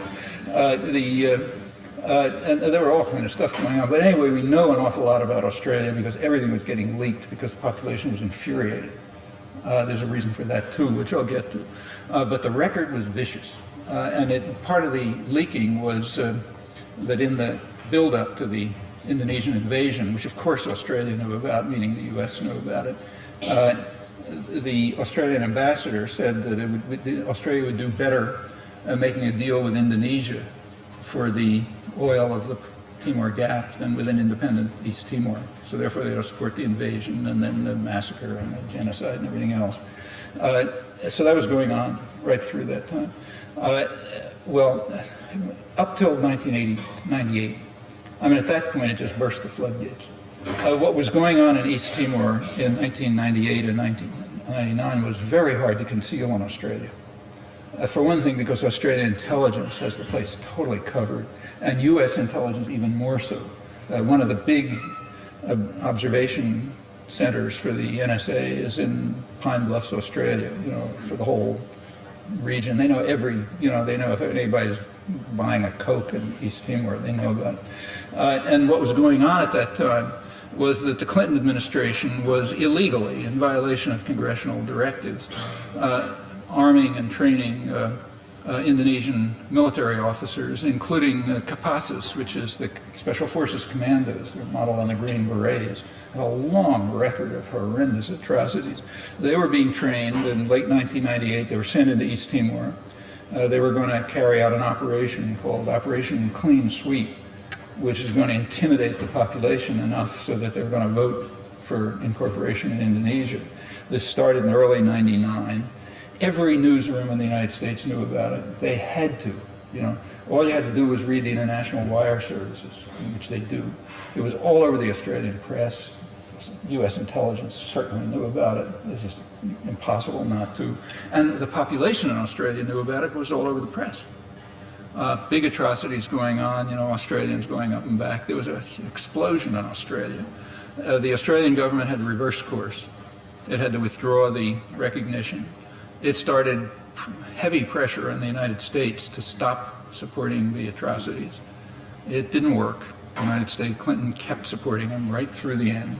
Finally, in mid-September, it got to the point where there was going to be an international blow-up over it, and the Clinton administration shifted and told the Indonesians to get out. 24 hours later, they got out. It tells you, just tells you what the latent power was for 25 years. But it's another one of those things you're not supposed to notice. It was Timor. It was Portuguese, half Dutch. Australia invaded it, okay, to try to prevent an ultimate Japanese invasion. Now, if Australia hadn't invaded it, the Japanese would have probably left it alone. They left the other Portuguese colonies alone. But once Australia invaded, the Japanese counter-invaded. And they just carried out a slaughter. Now, the Australians were very quickly driven out, but they left a couple hundred commandos there. And the commandos were supposed to try to disrupt the Japanese forces enough so that they wouldn't invade northern Australia, Darwin. And they succeeded. There was a lot of disruption. The reason they succeeded is they were protected by the Timorese. The Timorese lost about 60,000 people, protecting a couple 100,000 Australians. And that saved Australia from being invaded by Japan. Well, that's not in the history books, but it's in everybody's memory. It's the kind of memory that seeps into the popular culture, and it led to enormous real and fury about the Australian government policies. So the place was really seething over this. And finally, Australia did turn around. And that's the background for what you read.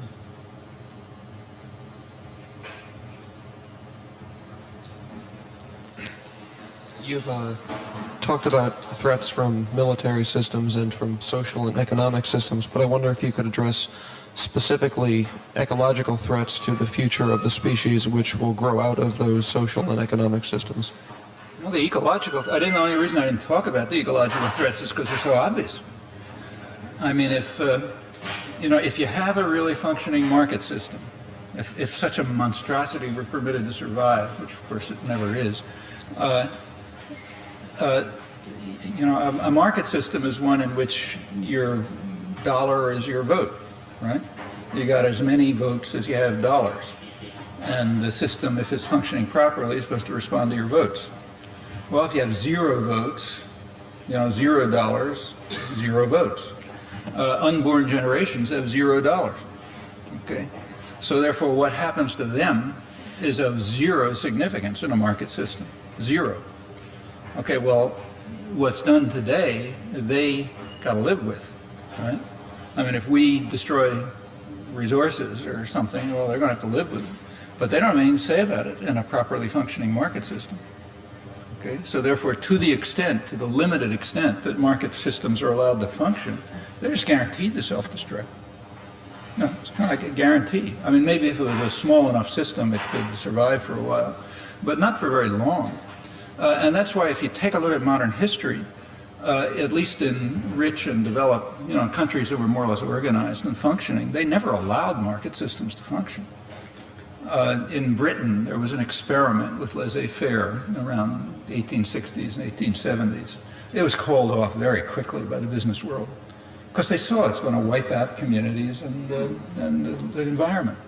So they called it off and they instituted a kind of social democratic system. I mean, there's a classic book about this, which, it's so good, it's admired by everybody all across the political spectrum. It's kind of like a real classic. That's Karl Polanyi's book, The Great Transformation. It was written about 50 years ago and been reprinted a couple of times. It's pretty much about the 19th century, the background for it, and then the experiment with laissez-faire, and then the calling off of the experiment. In fact, the only countries that ever followed market systems were the ones that had it rammed down their throat by force. So like India followed a market system, but that's because Britain conquered it, and forced it to follow a market system, and it destroyed the country. Actually, this is, all this business with China right now. Nobody can figure out why China is so angry. Well, take a look at Chinese history, you understand exactly why they're angry. As late as remember that Europe was a backwater. I mean, the main commercial and industrial centers of the world were Asia. India and China in particular were major commercial and industrial centers in the 18th century. England couldn't compete with them.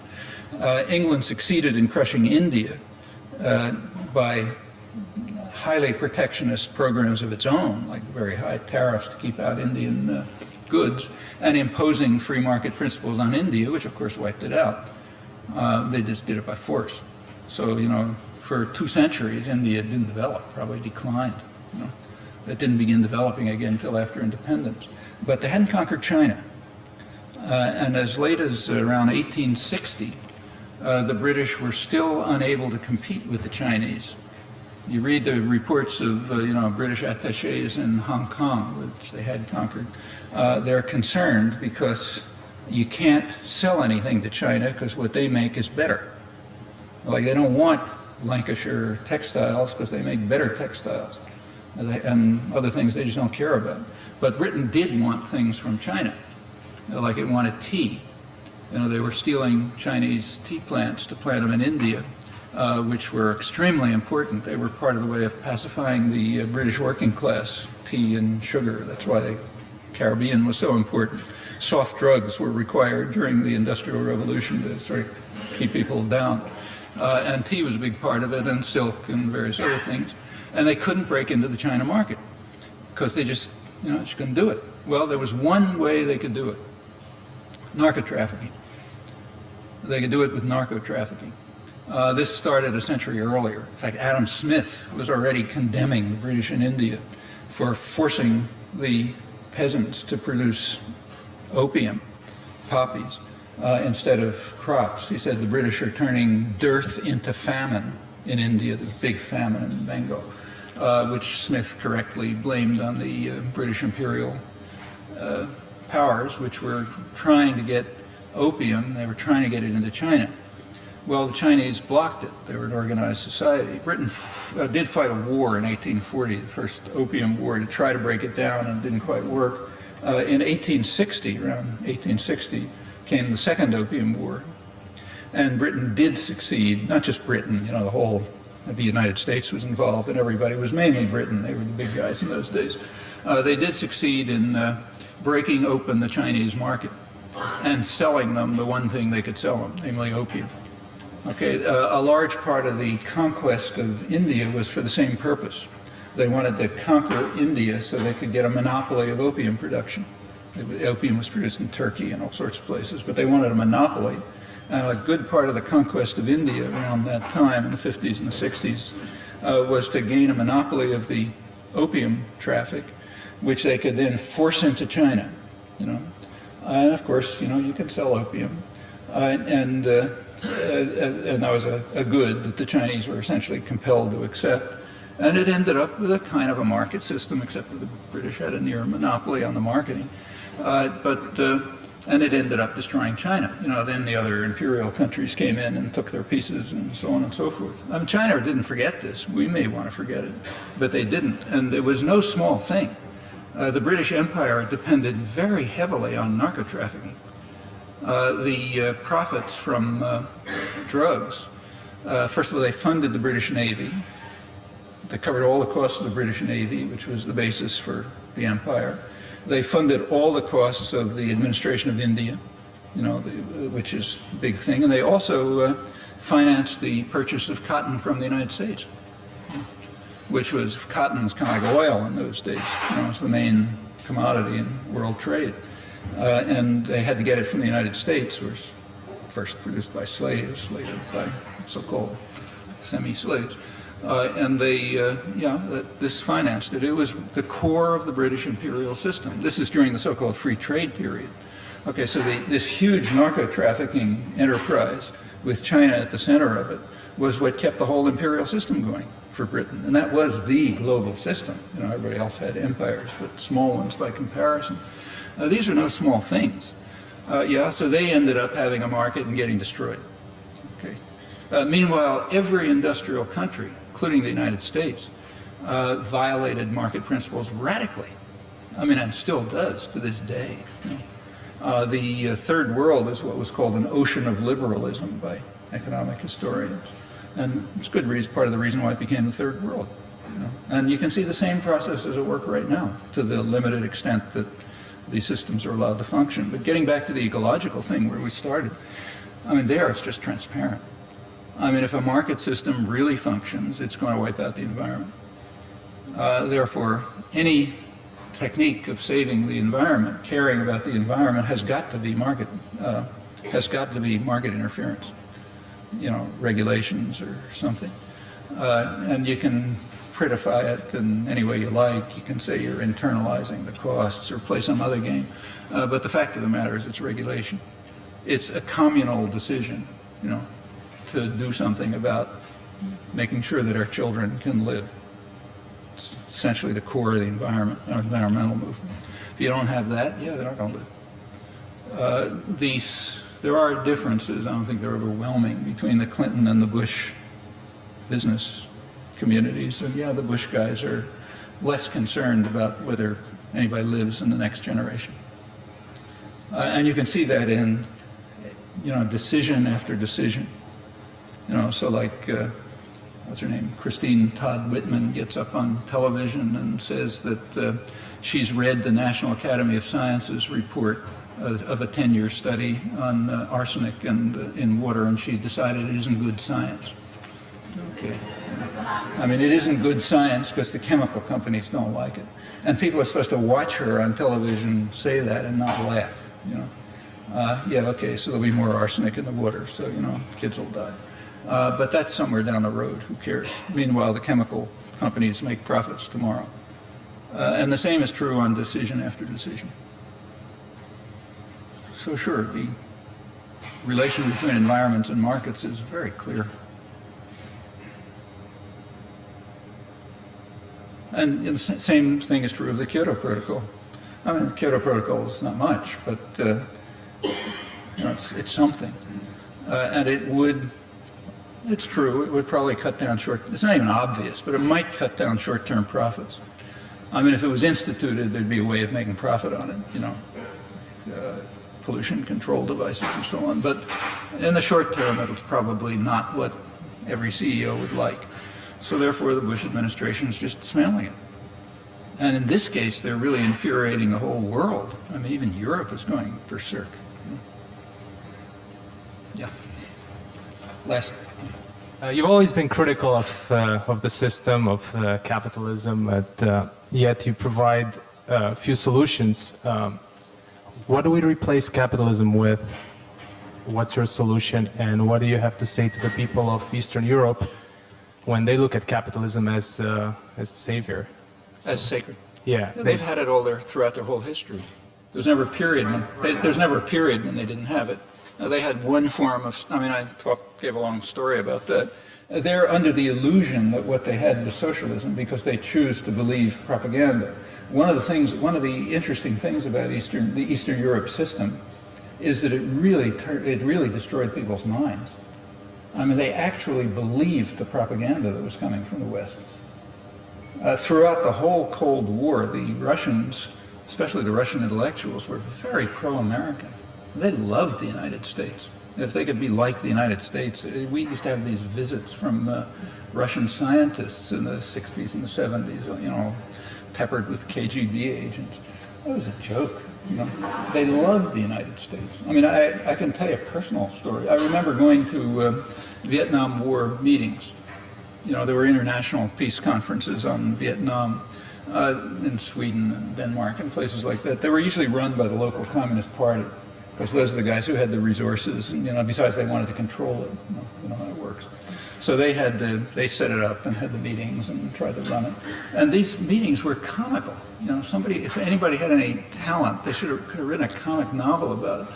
I mean, the meetings were a combination of old-time Communist Party hacks who were running the thing and trying to control it behind the works, all of whom loved Nixon and loved the United States and wanted the United States to smash and destroy Vietnam. Because for one thing, because they're all racists and these are yellow bastards. And then on the other hand, you had these Quaker ladies from the United States trying to pass statements condemning the Vietnam War. And in the background, in the back rooms, they're kind of like arguing how you formulate the thing. It went on all the time. Yeah, so the Eastern Europe was under the illusion that the West is something like what you see on Dallas. Okay.